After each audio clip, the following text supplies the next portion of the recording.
You crack open your eggshell on a cold, rocky ledge somewhere in the North Atlantic. Welcome to the world, little Great Auk.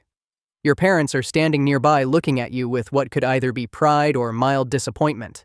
Hard to tell with those expressionless beaks.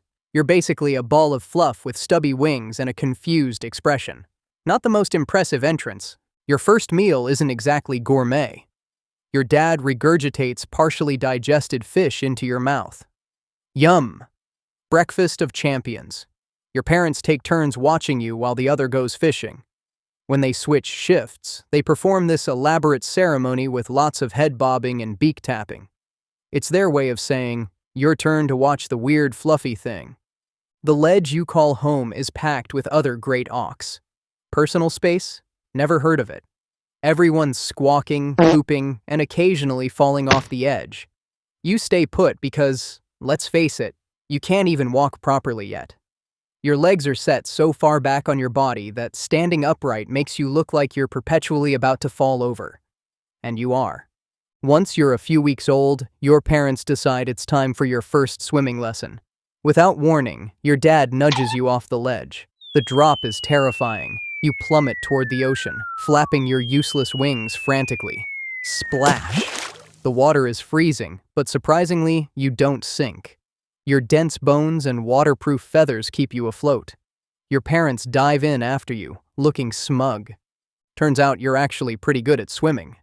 Your wings might be worthless in the air, but underwater they transform into powerful flippers. You zip through the water, chasing small fish and showing off your natural talents. This isn't so bad after all. Your parents stick around for a while, teaching you the basics of Auk life. How to catch fish, how to avoid predators, how to find your way back to the same boring rock. But eventually, they get bored of you. One morning, you wake up and they're just gone. Thanks for nothing, Mom and Dad. Now you're on your own, joining a group of other juvenile Great Auks. You spend your days diving for fish and your nights huddled together on rocky outcroppings. The ocean is full of dangers. Killer whales, sharks, and seals all think you look delicious. But the real challenge is finding enough food. You dive deeper and deeper, sometimes plunging up to 150 feet below the surface to catch enough fish to fill your belly. Winter arrives, and your colony migrates south to warmer waters. The journey is long and exhausting. You swim for days, taking occasional breaks on floating ice. Some of your friends don't make it. They either run out of energy or become someone else's dinner. Not you, though. You're a survivor. 3 years zoom by, and suddenly you're all grown up. You've got that classic Great Auk look now. Tuxedo-like black and white feathers, a large hooked beak, and those hilariously tiny wings. You're about 3 feet tall and can't fly an inch. Evolution really played a joke on you there. It's breeding season, and you return to the same rocky island where you were born. Time to find a mate. Great Auk dating is pretty straightforward. You stand on a rock looking as dignified as possible, not very, and make loud gurgling noises until someone notices you. After several rejected gurgle calls, a female finally approaches. You both engage in an elaborate courtship ritual involving synchronized head bobbing and beak clacking. Very romantic. Congratulations, you're now in a committed relationship. Great Auks mate for life, so you'd better get along. Together, you find a nice spot on the nesting grounds.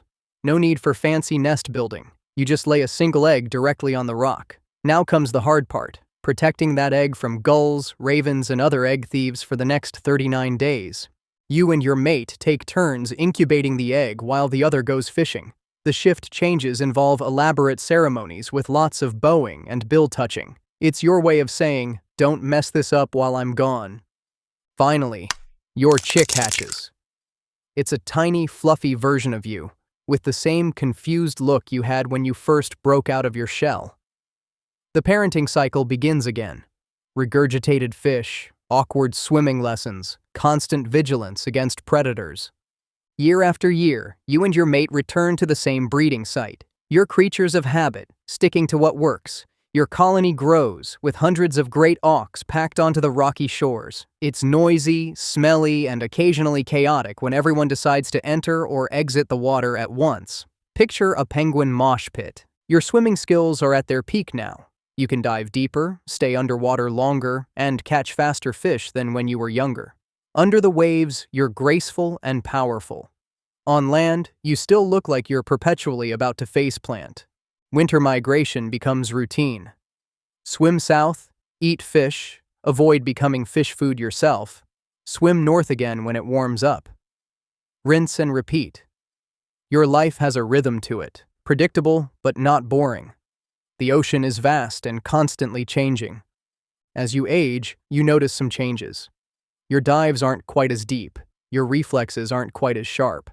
That seal that used to be easy to outswim now seems faster somehow. Getting old isn't fun for anyone, but particularly not for a flightless bird in the unforgiving North Atlantic. One cold morning, you wake up to find your mate missing. She went fishing yesterday and never returned.